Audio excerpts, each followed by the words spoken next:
बाबा जान, अभी ताइफ तक पहुंचने में कितने दिन लगेंगे? अगर कुछ दिन और सब्र कर लो तो इंशाल्लाह पहुंच ही जाएंगे। उफ, क्या बाकी रास्ता भी ऐसा ही है?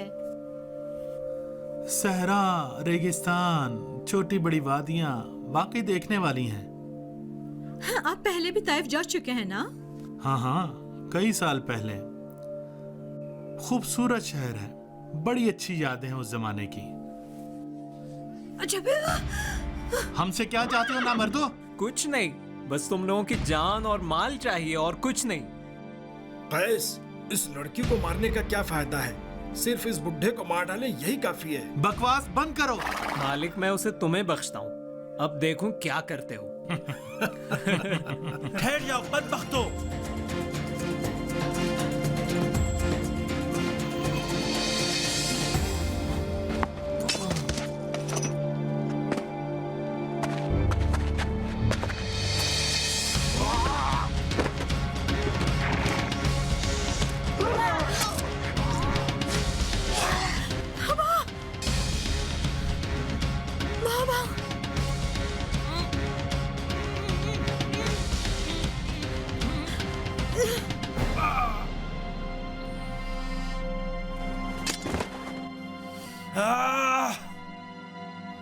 छोड़ दो इसे।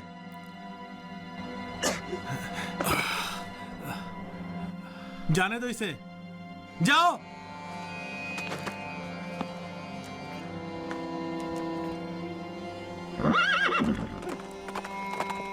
आप लोग ठीक हैं ना? ठीक हूं। खुदा तुम्हें सलामत रखे जो इस सहरा में हमारी जान और आबरू को बचाया।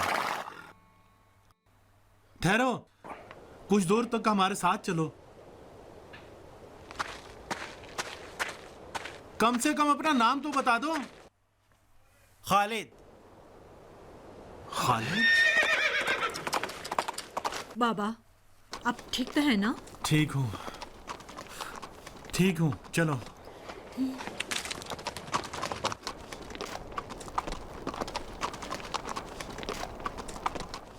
खुदा का शुक्र अदा करो कि उसने इस बेयाबान में हमें हरामियों से बचा लिया। सबसे ज्यादा जो चीज इस्लाम की तरफ लोगों के रुझान का सबब बनी वो रसूल खुदा का नेक अखलाक था। सभी इस चीज को समझते थे और दिल की गहराइयों तक इसका असर होता था। तो फिर उस जमाने में इतनी सारी जंगें क्यों हुई? मक्के के बुजुर्गों को यह मालूम था कि अगर लोग खुदा के दीन की तरफ पलट गए तो फिर उन्हें सभी के साथ इंसाफ और बराबरी के साथ पेश आना होगा, और इसका मतलब आम लोगों को अपने फायदे के लिए इस्तेमाल करने का खात्मा। सूद ना लें, गोरे काले गुलाम शुरफा सभी कानून खुदा के सामने बराबर हो जाएं।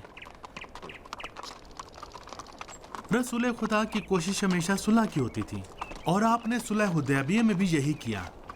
मदीने के यहूदियों के साथ सुलह का मुआहिदा किया, यहाँ तक कि फतेह मक्का के बाद हथियार डालने वाले अपने दुश्मन मुशरिकीन को आजाद कर दिया था। नाराज ना हो बाबा, मैंने सिर्फ वही कहा है जो बनी जुबैर कहते हैं। वो खुद को पैगंबर का पैरो बताते हैं, जबकि उनका कहना है या अतात या शमशीर। इस्लाम के साथ सबसे बड़ी खयानत जुबैरियों का फितना है। वो लोग इस्लाम के नाम पर इस्लाम को नुकसान पहुंचा रहे हैं। तुमने सुना नहीं अली इब्न हुसैन ने उनके बारे में क्या कहा है? उन्होंने कहा कि जुबैरियों ने इस्लाम की कमर तोड़ दी। अखलाक के रसूल खुदा कहाँ और किरदार बनी जुबैर कहाँ? रसूल खुदा इक्तदार के उरूज पर भी दुश्मन के साथ रवादारी से पेश आते थे।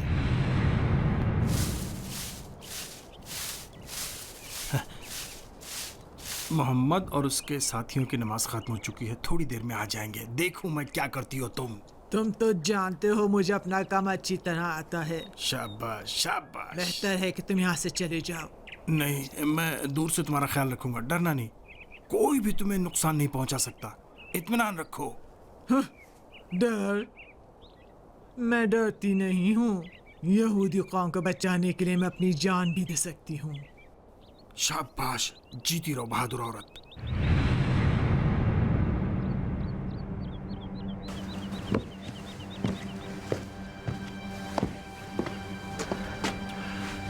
बेवकूफ खबीज बुढ़िया, जब तेरा सर उड़ेगा ना तो अपनी आरज़ू को पहुंच जाएगी। दीन यहूद की फिदाई।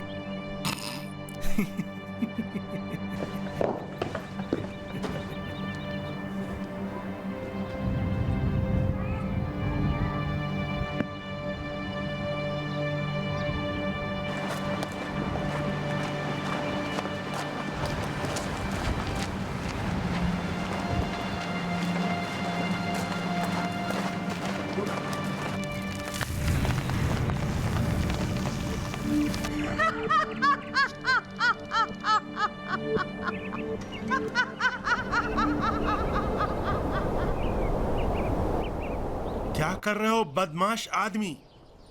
उस बेचारी बुढ़िया पर तो तुमने रहम नहीं किया, कम से कम अपने ऊपर तो रहम करो। मैंने क्या किया उस बुढ़िया के साथ? तुम तो उसे मरवा देने वाले थे, वो तो मोहम्मद ने अपने साथियों को रोक लिया। अरे ओ नादान, मैं भी यही चाहता था कि मोहम्मद और उसके साथी उस बुढ़िया का काम तमाम कर दें। क्या वाकई तुम यही चाहते थे? लानत हो तुम पर काब, लानत हो। कभी भी तुमने अक्ल से काम नहीं लिया। अगर मोहम्मद और उसके साथियों के हाथों वो पागल बुढ़िया मारी जाती तो फिर हम यसरब के सारे कबीलों और यहूदियों को उसके मुकाबले पर ले आते और यसरब में उसका रहना दो भर कर देते। इस तरह से हमारा काम आसान हो जाता। हकीकत तो यह है कि तुम राहिब नहीं हो, वही जो मोहम्मद कहता है, फासिक। ये नाम तुम पर राहिब से ज्यादा जचता है। अबू आमिर साहब, मेरी माँ ओदा सख्त बीमार हैं, मुस्तकिल हिजियान बके जाती हैं और आपका नाम जबान पर लाती हैं। क्या मैं कोई तबीब हूँ जो मेरे पास आए हो बिन्यामीन? हकीम कहतास को मैं उनके पास ले गया हूँ, मगर वो मेरी माँ की बीमारी समझने से कासिर हैं। दवाओं से हाल और ख़राब हो गया है। मेरी बहन ने कहा कि आपको उनके पास ले जाऊं। मैं तो खुद ही फंसा हुआ हूँ। तुम उसके सिराने चले जाओ, शायद तुम्हारा जादू टोना उसके किसी काम आ जाए। जाओ। चलो चले।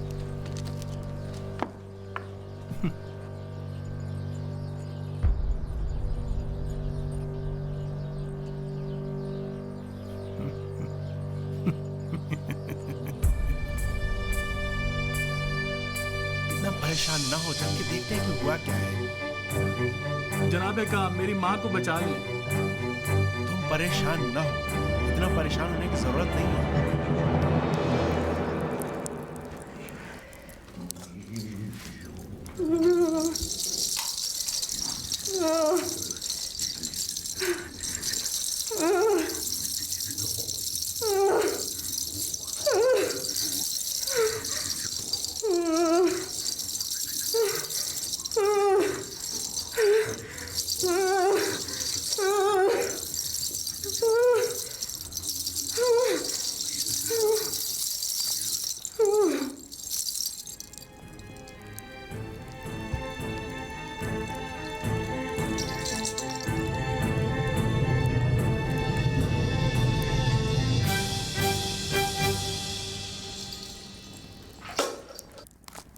सुबह से दर्द से तड़प रही है मेरी माँ। मैं रात को ही कोई और तबीब लाना चाहता था, मानी नहीं।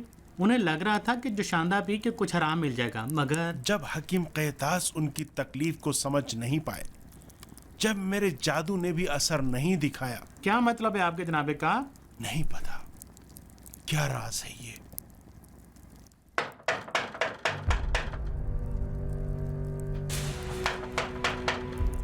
दरवाजा खोलो बिन्यामीन। काश आप मेरी माँ का कुछ इलाज मालजा कर सकते। सुबह शाम दर्द से तड़पती रहती हैं। काश मैं कुछ कर पाता। जो कुछ भी मैं कर सकता था वो मैंने किया, लेकिन नहीं पता क्या वजह है सब बेकार रहा। जनाबे का, जनाबे का, जनाबे का। क्या हुआ बिन्यामीन? इतना घबराए हुए क्यों हो? जानते हैं दरवाजे पर कौन है? नहीं, मुझे कोई इल्म गैब थोड़ी है। कौन है? मोहम्मद। मोहम्मद दरवाजे पर हैं। मोहम्मद? बताया नहीं क्यों आए हैं? उन्होंने कहा कि आज मैं जब गली से गुजर रहा था तो मैंने तुम्हारी अम्मी को छत पर नहीं देखा। अपने दोस्त से पूछा तो पता चला कि बीमार है। मैं उन्हें देखने आया हूँ। पता नहीं सच कहते हैं ये झूठ। मोहम्मद और झूठ? नहीं, मोहम्मद कभी झूठ नहीं बोलते। मुझे डर लग रहा है। मैं डर रहा हूँ जनाब। कोई और भी उनके साथ है? नहीं, अकेले हैं। मैं इस हुजरे में जा रहा हूँ, तुम जाके उन्हें अपने साथ लेके आओ।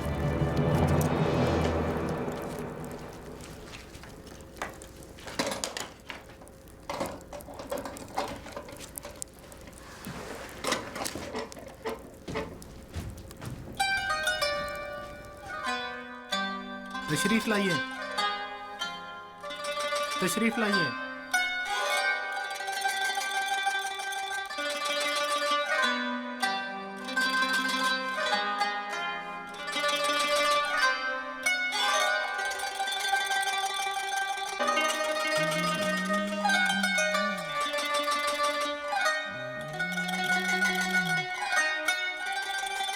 कैसी खुशबू है जो घर में फैली हुई है बेन्यामीन।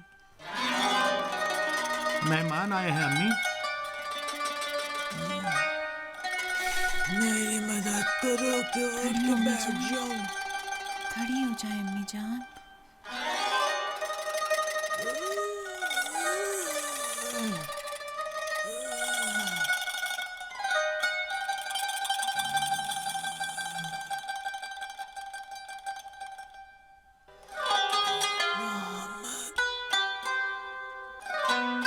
मोहम्मद,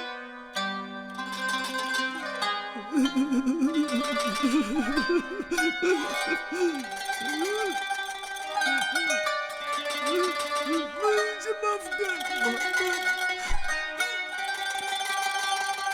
मैं अपने घर का कूड़ा तुम्हारे सब फेंकती थी, लेकिन तुम मेरी इयादत के लिए आ गए। मुझसे कहा गया था कि तुम मेरे घर को तबाह कर दोगे, मुझे भी घर बना दोगे, लेकिन तुमने मुझे बचा लिया और अपने मेहरबान कदमों से मेरे घर को रोशन कर दिया। वाकई तुम भी मूसा की तरह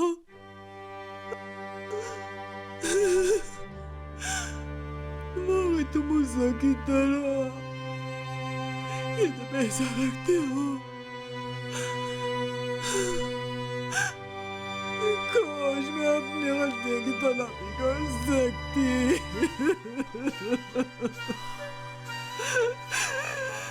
काश मैं कर सकती।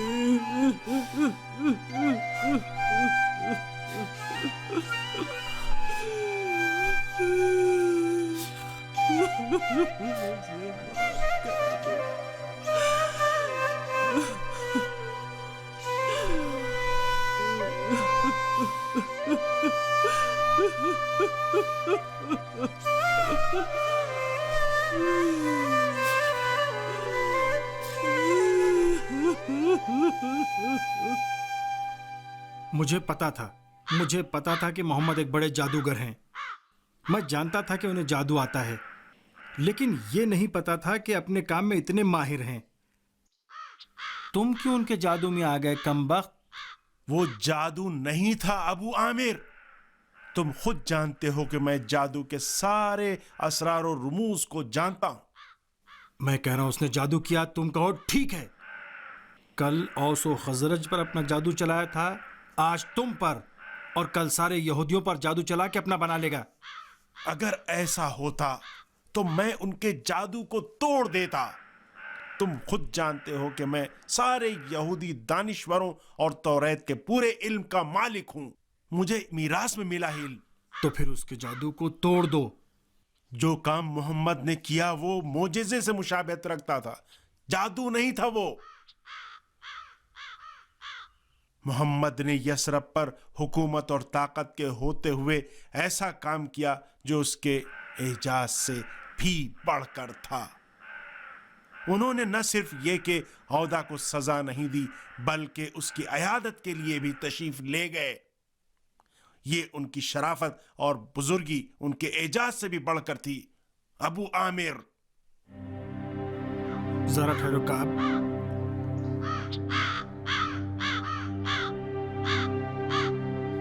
अगर तुमने बुजुर्गन यहूद की इज्जत का लिहाज ना रखा एक लम्हे के लिए भी, तो जानते हो मैं क्या कहूंगा? परेशान मत हो अबू आमिर, मैं यसरब से चला जाऊंगा ताकि तुम और बुजुर्गान यहूद को सुकून मिल जाए। हमारे अजदाद सरजमीने कनआन से यसरिब आए थे ताकि आखिरी नबी के आने का इंतजार करें, और तुम मेरे सामने यहूद की इज्जत की बात करते हो। वाह हो तुम पर, वाह हो तुम पर काब। तुम्हारा ये काम तौरात की तालीमात की तौहीन है। मैं अपने बुजुर्गों के दीन की तौहीन नहीं कर रहा हूं। मैं जा रहा हूं ताकि न तुम्हारी आवाज सुनूं और न मोहम्मद की आवाज।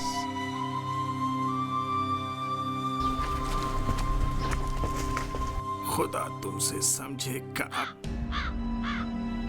चलो कम से कम तुमने अपने बाप से जिद तो मीरास में पाली, वरना मेरा तो हाल ही खराब हो जाता।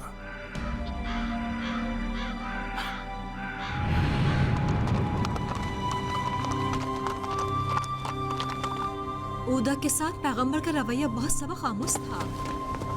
वाकई बनी जुबैर तो इस्लाम के बारे में कुछ नहीं जानते। रसूल खुदा ने फरमाया कि दुनिया की मोहब्बत हर बुराई की जड़ है, और दुनिया अपने चाहने वालों को गाफिल बना देती है। अच्छा, तो उसका अब यहूदी का क्या हुआ? कुछ अरसे के बाद वो मदीने से चला गया, फिर उसे किसी ने नहीं देखा। चलो यहीं पर रुकते हैं। ठीक है।